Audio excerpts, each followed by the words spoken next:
Hello दोस्तों, स्वागत है आपका अपने यूट्यूब चैनल फॉर एग्जाम 24/7 पर, जिसमें हम नौकरी संबंधित जानकारियाँ जो होती हैं वो ले आते हैं। नोटिफिकेशन की जानकारी उसकी पूरी डिटेल्स बताते हैं आपको। बाकी क्लासेस भी यहाँ पर चलती हैं और भी अलग अलग सब्जेक्ट की। तो इस वीडियो में हम लेके आए हैं आपके लिए जो UP triple S C PET के आधार पर जो भर्ती आई है, अनुदेशक की भर्ती आई है, जो आईटीआई में अनुदेशकों की जो भर्ती होती है, इंस्ट्रक्टर की जो भर्ती, जो कई दिनों से बहुत पहले से मांग कर रहे हैं छात्र, इसके लिए धरना भी कर रहे थे। इस भर्ती का नोटिफिकेशन जल्द से जल्द जो है वो निकाल दिया जाए। तो अब यहाँ पर आप देख रहे हैं कि आज ही की डेट में जो ये वैकेंसी आई है, इसमें नोटिफिकेशन दिया गया है। तो 2504 पदों के लिए नया नोटिफिकेशन आया है, जिसमें हम कुछ चीज़ों को यहाँ पर ओवरव्यू के बारे में देख लेते हैं। फिर इसके बाद आपको हम इसका नोटिफिकेशन दिखाएंगे, बताएंगे। उसके बाद चयन का आधार, जो इसमें इंपॉर्टेंट चीज़ें हैं वो चयन का आधार आपका जानना, शैक्षिक अर्हताएँ क्या होंगी और एक्सपीरियंस किस तरह लिया गया है और फॉर्म भरने के लिए क्या ज़रूरी है। तो सबसे पहले हम लोग देख लेते हैं इंपॉर्टेंट डेट्स के बारे में। तो इसकी इंपॉर्टेंट डेट जो होंगी वो आपकी एप्लीकेशन आपका स्टार्ट होगा। इस एप्लीकेशन को फॉर्म भरने का जो डेट होगी वो 18 जनवरी 2022 से लेकर आपकी 18 फरवरी 2022 तक होगी। करेक्शन की डेट जो है वो 15 फरवरी तक होगी। 15 फरवरी तक आप इसमें करेक्शन जो है वो कर सकते हैं। उसके बाद करेक्शन का ऑप्शन आपको नहीं मिलेगा। ये सेम डेट आपके फीस सबमिट करने की भी ये डेट होगी, यहाँ से स्टार्ट होकर यहाँ पे 18 पे एंड होगी फरवरी में। अब फॉर्म भरने का जो आधार होगा वो क्या होगा, कौन से लोग हैं, लोग हैं जो फॉर्म भर सकते हैं। तो जिन्होंने भी पीईटी का एग्ज़ाम दिया है, जिन्होंने भी पीईटी में अपीयर हुए हैं जो लोग, वो इसमें फॉर्म भर सकते हैं, इस फॉर्म को भर सकते हैं। उसके लिए कोई स्कोर नहीं डिसाइड किया गया है कितने % आपका होना चाहिए। अगर आप पीईटी में अपीयर हैं तो आप इस फॉर्म को भर सकते हैं, जैसा कि लेखपाल में दिया गया है अभी तक। तो पेट के स्कोर कितना रिक्वायर्ड होगा, इस स्कोर के बारे में अभी कुछ नहीं दिया गया है। 50% या उससे ऊपर या जो भी है, ऐसा कुछ यहाँ पर अभी नहीं है। केवल अगर आपने इस पेपर को दिया है, पीईटी का एग्ज़ाम आपने दिया है, तो आप इस फॉर्म को भर सकते हैं। अब हम आते हैं फीस में। तो फीस 25 रुपये रखी गई है, सेम एकदम लेखपाल की तरह इसको भी बनाया गया है। इसका मेंस का एग्ज़ाम का जो डेट है उसके बारे में कोई जानकारी अभी तक नहीं है कि एग्ज़ाम कब कराया जाएगा। फॉर्म भरने के बाद जितनी भीड़ होगी, जिस तरह से सुविधा होगी इनको, उस तरह से एग्ज़ाम कराएंगे। अब चुनाव के पहले होगा या बाद में, इसके बारे में अभी कोई जानकारी किसी को नहीं है। एक से अधिक भर्ती के लिए एक ही आवेदन में आप इसके अप्लाई कर सकते हैं। अगर आप अलग अलग ट्रेड में, क्योंकि होता क्या है अनुदेशक में अलग अलग ट्रेड, कई सारे ट्रेड के लिए अप्लाई किया जाता है आईटीआई अनुदेशकों में, तो उसके लिए आप जो है एक से अधिक भर्ती में भी आवेदन कर सकते हैं।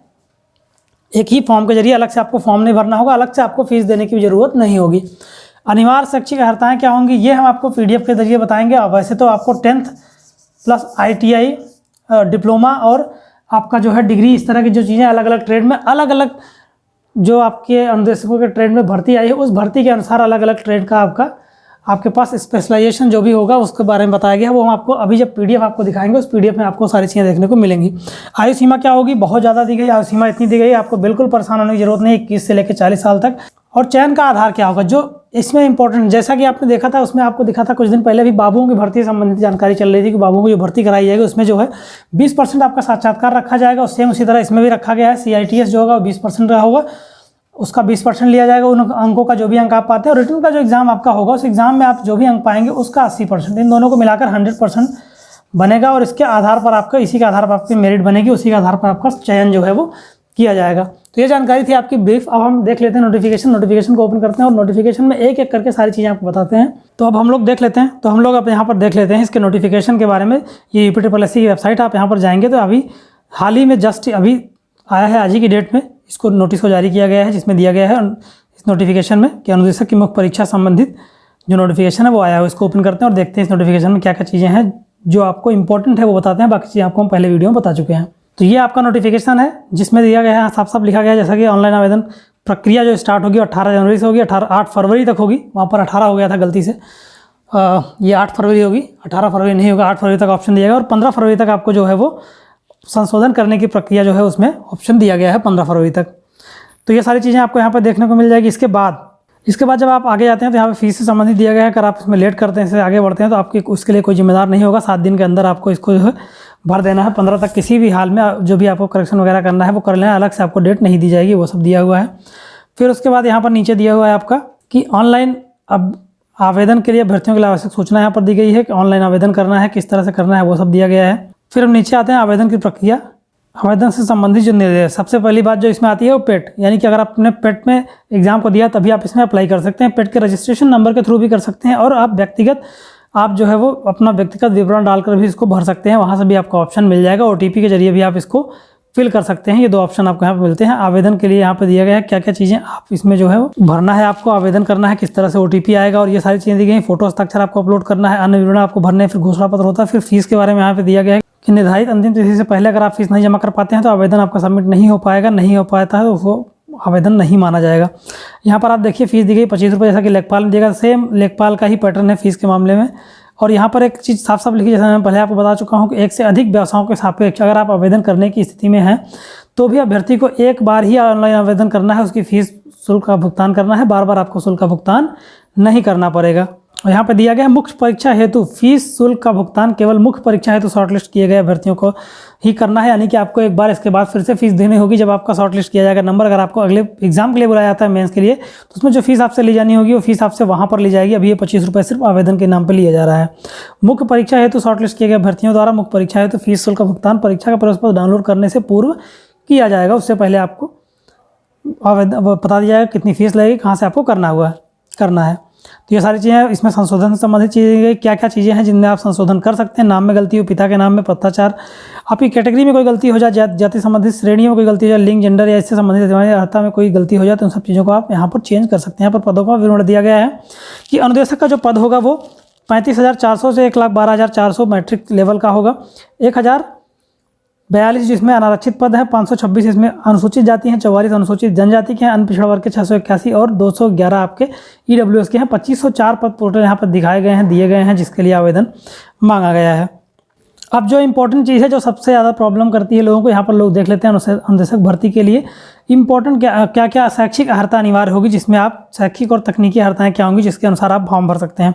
माध्यमिक शिक्षा परिषद उत्तर प्रदेश से हाई स्कूल या किसी अन्य उसके समकक्ष जो है हाई स्कूल के समकक्ष आप कहीं से उत्तीर्ण हो, और इसके अलावा आपको परिशिष्ट 4 में संलग्नक 2 जो दिया गया है, और DGD के अधीन जो आपके व्यवसाय होते हैं उनमें आपका जो है एक्सपीरियंस का सर्टिफिकेट होना चाहिए। ये दोनों चीज़ें आपको आगे दिखाई गई हैं, वो आपको हम आगे दिखाएंगे। बाकी आप यहाँ देख लीजिए, आपको 10th पास का यहाँ पे आपको होना चाहिए, प्लस आपको अनुभव ही होना चाहिए उसके साथ साथ अन्य क्षेत्रों का, और ITI आपको जो है जो भी डिग्री डिप्लोमा चाहिए वो भी आगे बताया जाएगा भी क्या क्या होगा। अधिमानी अर्हताएँ जो है वो हर जगह सेम रहती हैं कि CC वगैरह अगर आपने किया तो उसमें आपको छूट मिल जाती है, वो सारी चीज़ें हैं। आयु सीमा आपकी जो है 21 से लेकर 40 वर्ष है।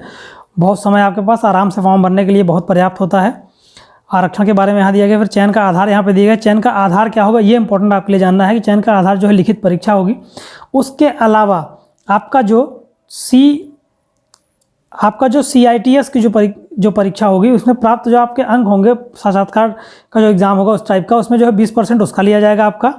और जो लिखित परीक्षा होगी उस लिखित परीक्षा का जो भी अंक आपका आता है उन अंकों का जो है वो 80% जोड़ा जाएगा।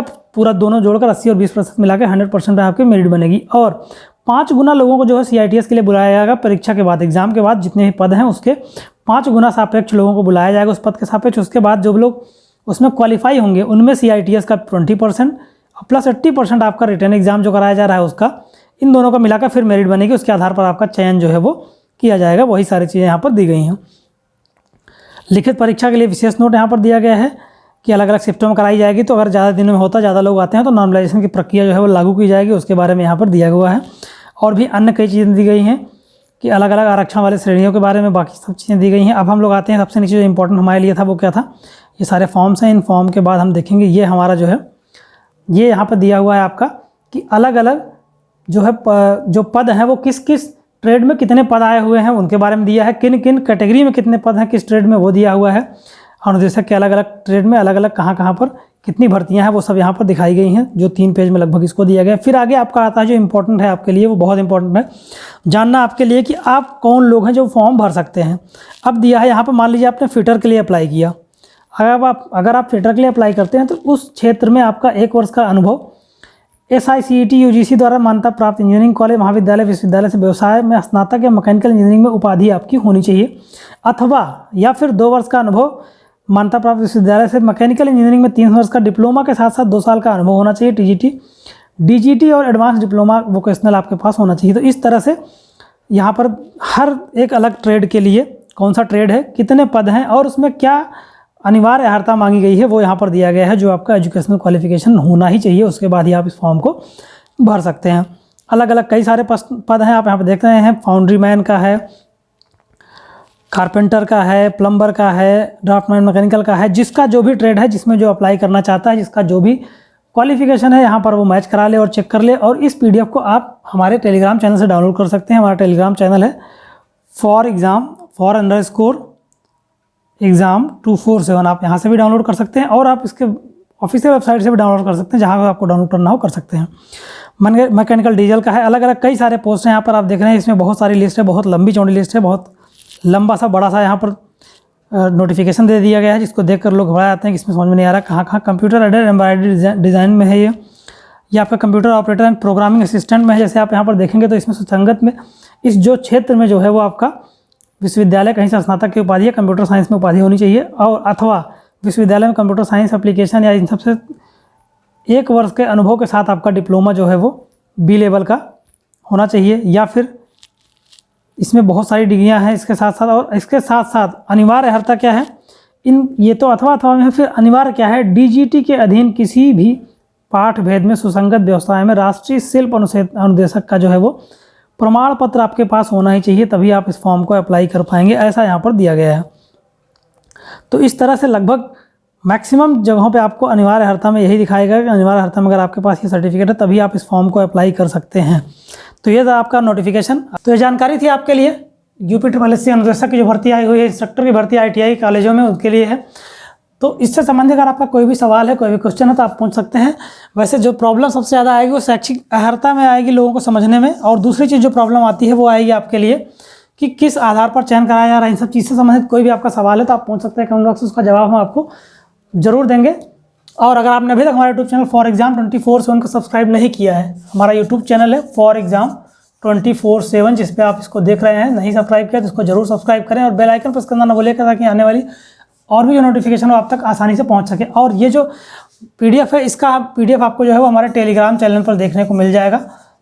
टेलीग्राम चैनल पर आप जो है यहाँ पर जाके for_exam247 लिखेंगे तो यहाँ पर हमारा for_exam247 का टेलीग्राम चैनल आ जाएगा। वहाँ पर आप इसको देख सकते हैं और चेक कर सकते हैं। यहाँ से आप PDF भी डाउनलोड कर सकते हैं। तो वीडियो देखने के लिए धन्यवाद। Thanks for watching for_exam247।